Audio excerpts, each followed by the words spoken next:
শুভেচ্ছা স্বাগত সবাইকে চলতে চলতে অনুষ্ঠানে আপনাদের সঙ্গে আছে মাহফুজ মিশা। আজকে আমাদের অতিথি ঢাকায় অস্ট্রেলিয়ার high commissioner Greg Wilcock. His Excellency Greg Wilcock, most welcome to our show. How are you? Good morning. Thank you very much for the opportunity. Yeah. Excellency, Australia is our trusted friend. Australia is the first developed country who recognized Bangladesh in 1971. That's right. Obviously, we are very much grateful to you. And so it's a long-lasting friendship. And now you are here to represent Australia. Yes. And you are about to finish your scheduled tenure. That's right. When it comes to July, I'll have been in Bangladesh for 4 years, and that will be almost time for me to go home. Yeah. So you have already passed almost 3 years here, and you understand Bangladesh, the Bangladeshi people. And firstly, I want to know why you recognize Bangladesh in that time when many big countries were not recognized, the newborn country. Well, Australia recognised the struggle that Bangladesh was going through. It was clear that Bangladesh had achieved its independence, and Australia was quick to recognise that. And we've been a firm friend for Bangladesh for the last 40 years. And you have a people, Mr. Wonderland, who left his life for... Yes. That's a big thing for Bangladeshi people. That's right. So now, where the relationship stand right now? The relationship now, I think we have a strong relationship now, and I think it continues to get better. There are ways we can measure that, concrete ways in which we can measure that. First, our trade volumes are increasing year on year. When I came here 3 years ago, my Bangladeshi friends used to observe, even complain sometimes, that the balance of trade was heavily in Australia's favour. We were exporting more to Bangladesh than Bangladesh was exporting to Australia.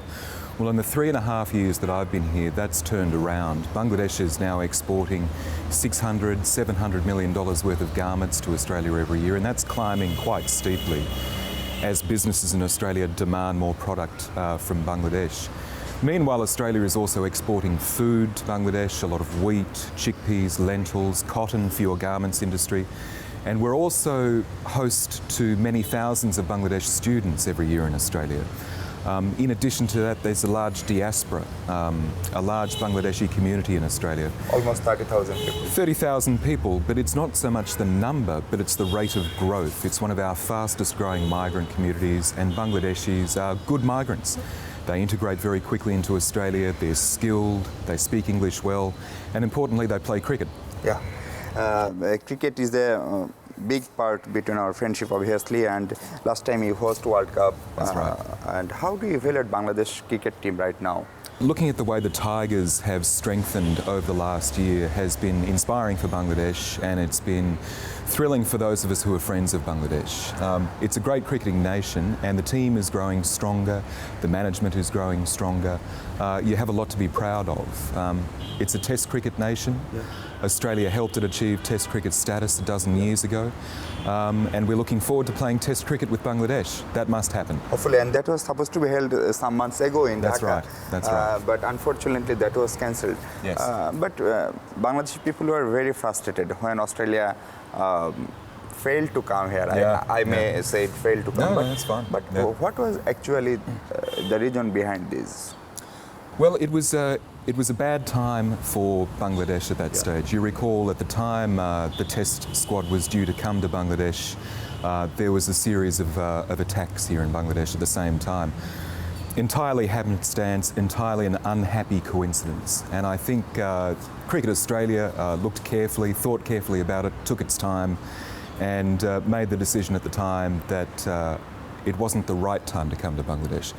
But Cricket Australia has spoken for itself on these matters.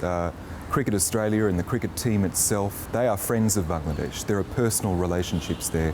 Many of our administrators, many of our players have known the other side for many years. And I think Cricket Australia, as the Australian cricket team does, wants to play cricket in Bangladesh. And our cricket authorities are going to work together to ensure that that happens. Cricket diplomacy is a new arena between Bangladesh and Australia, as well as the security concern was behind that incident. How do you feel right now in Bangladesh regarding security? Is it okay now? Well, I feel very well taken care of by the Bangladesh people and by the Bangladesh government. I think the Bangladesh government has responded quickly to security concerns and events here in Bangladesh. They've been very responsive. And I have been free to talk to as many Bangladesh officials about these matters. I'm pushing on an open door. So I'm confident that our cooperation is good. I'm confident that it's going to be better still in weeks and months ahead. I'm looking forward very much to welcoming the Bangladesh Foreign Secretary to Canberra next week for senior level talks between our foreign ministries. And we'll be talking... That is FOC, Foreign Office Consultation. Foreign Office consultations are due to take place next week. And we'll be talking about the length and breadth of Australia-Bangladesh relations. So subject matter ranging across security through trade and investment to development assistance to cultural relations. And that will help us take things to a new level between us. Several times, Greg, you have talked about people-to-people contact between two countries. Yes. Where it is stand now? You have meetings, meeting with Foreign Office, meeting with the ministers. That's right. But what about the people-to-people contact, which is the basic of our friendship? Well, they're very strong, and I'll mention two facets of that in particular. First, I've already mentioned university studies. Yeah. At any one time, there are about 7,000 Bangladeshi students studying at Australian universities. And this is the engine room of our people-to-people contacts. Many thousands of Bangladesh students, of course, have returned to Bangladesh after their studies, and they've added very substantially to the growth and to the potential of this country. The second facet I want to mention, and again I already alluded to it before, is our diaspora. There are about 30,000 Bangladesh-born Australians. Of course, many of my friends claim the number is higher. And once you count children, once you count students, once you count visitors, it of course is a very substantial amount of traffic between Australia and Bangladesh. And the 30,000 Bangladesh-born, plus all of their friends and visitors, they don't just stay in Australia, they come back and forth. So I see Australian Bangladeshis, or Bangladeshi Australians rather, coming back to Bangladesh to invest, to run businesses, in some cases to run businesses that are exporting to Australia. So it's very, very tangible, very productive links between our two nations. Sometimes the people who we are covering the diplomatic arenas, our colleagues said, you are the most handsome diplomat in Dhaka right now. So we want to know the secret behind this, but it's time to take a break. দর্শক, ছোট্ট একটা বিরতি নিচ্ছি, কথা বলবো Australia high commissioner Greg উইলককের সাথে। আমাদের সঙ্গে থাকবেন নিশ্চয়ই।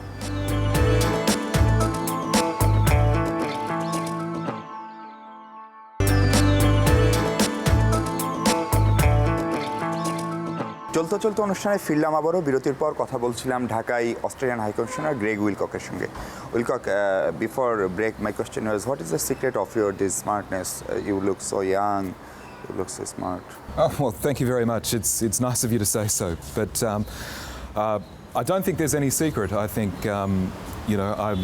I'm carefully groomed and maintained by my wife, who's much better, who has a much better fashion sense and sense of style than I do. My wife is now back in Australia. She's moved back there to put our children into school for the new school year. So some might argue that my sense of style and my grooming is falling apart in her absence, but nice of you to say so. That's her credit, basically. Sorry, say again? That is her credit. Oh yes, yes, absolutely. I give full credit to her. You have two baby. I have three now. I have three. You have three. That's right. Yeah. They are living in Dhaka, or? They lived in Dhaka with me for almost all of my posting. They recently returned to Australia, so my two sons could start the Australian school year at the beginning. Australia is a southern hemisphere country, so our school year starts in February. And we were lucky enough last August to have a baby daughter. She's now 7, going on 8 months old, and she's a delight. Yeah.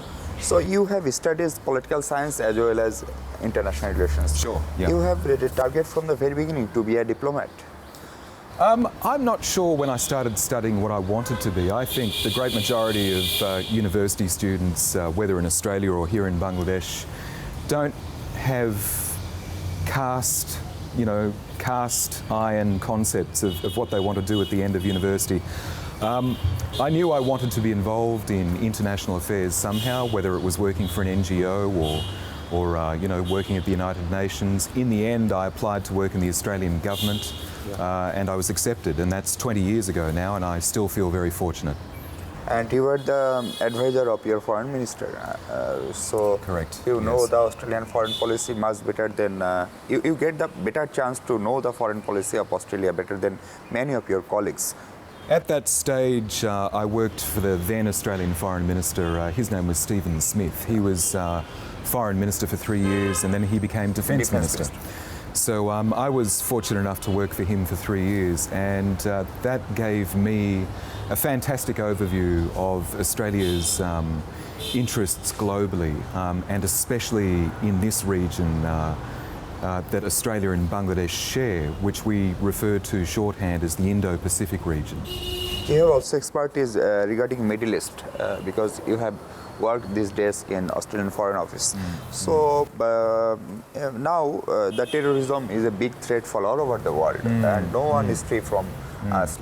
Before some days we just seen several incidents in France and Belgium. Dreadfully sad. So what's your evaluation regarding terrorism, especially here in Bangladesh? Well, like most Bangladeshis, Australia expresses its condolences in the wake of the Brussels attacks. I think countries like Australia and Bangladesh stand together in facing this international scourge. We're working very hard internationally with all of our security partners, whether it be in Europe, whether it be in North America, the Middle East, here in South Asia, Southeast Asia. We're working as a government very closely with the security authorities, with the governments of all of those countries to prevent terrorism, to avert attacks, to work together on counter-radicalisation and de-radicalisation.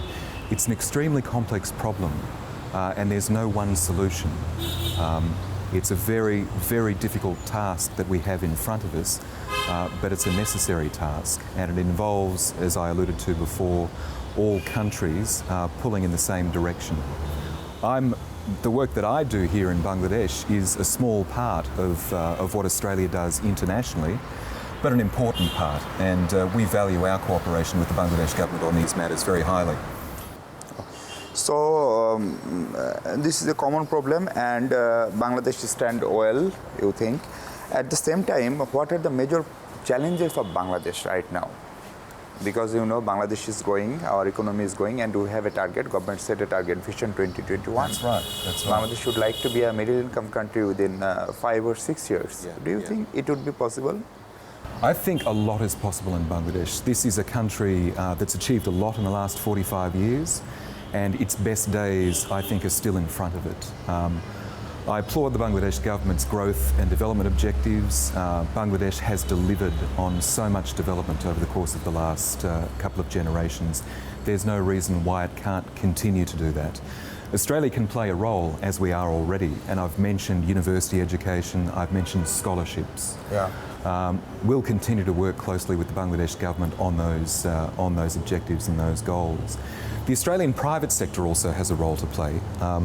Our retailers in Australia are becoming larger and more significant purchasers of Bangladeshi garments. And I think the future of our trade and investment relationship lies in power and energy. Australia, as you know, is a major exporter of LNG, of coal. Our resources companies are some of the biggest and most talented internationally. We have a great deal of skill in that sector. And it's skill that we would like to share with Bangladesh so it can develop its own resources. And some of our companies are interested and in fact are investing in Bangladesh. One of our major energy companies, Santos, is the only international energy company to have run an offshore gas rig, that's right, in the Bay of Bengal. And it remains very interested in Bangladesh's potential, as do other companies. So Bangladesh's growth and Australia's growth, in my view, go hand in hand. We have very complementary economies. A break again, we have to take a break. দর্শক ছোট্ট একটা বিরতি নিচ্ছি, ফিরছি কিছুক্ষণের মধ্যে, আমাদের সঙ্গে থাকবেন নিশ্চয়ই।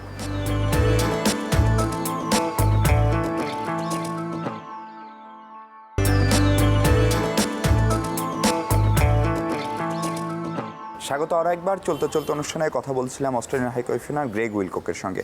Greg, you have told regarding your interest on offshore drilling and you have done it. Yeah. You know, Bangladesh, the new Bay of Bengal is a big area for Bangladesh now. Yeah. So do you have any interest to work here under production sharing contract with Petrobangla? Well, we have a strategic interest as a country in working with Bangladesh to lift its energy production and its energy potential. As I mentioned, we have a number of companies that are interested, see Bangladesh as a very prospective country for investment and for production. Those companies should be able to speak for themselves. I can speak for the Australian government in saying that as a country, we have a strategic interest in Bangladesh's growth and ways in which to help its economy grow.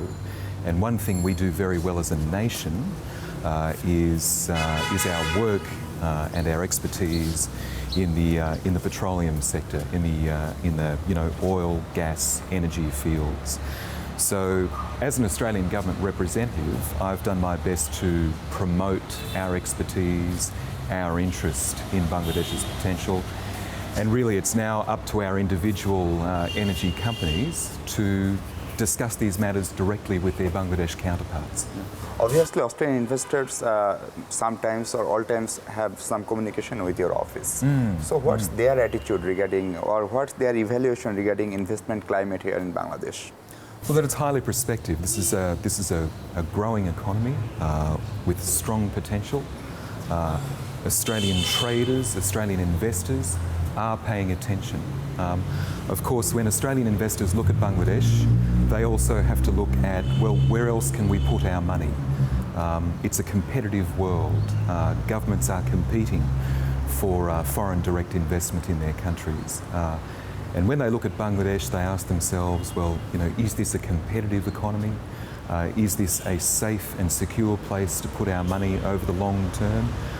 And these are questions that are best answered by the Bangladesh government itself. That's why when we have investors come and knock at our door, we share some of our assessments of the Bangladesh economy, of the future of the Bangladesh economy, the great prospects here. But we also, more importantly, introduce them to our friends in the Bangladesh government so that the Bangladesh government can speak for itself and speak with its own voice. That's right. If I ask you regarding political situation where Bangladesh stand now, do you find any political challenge here?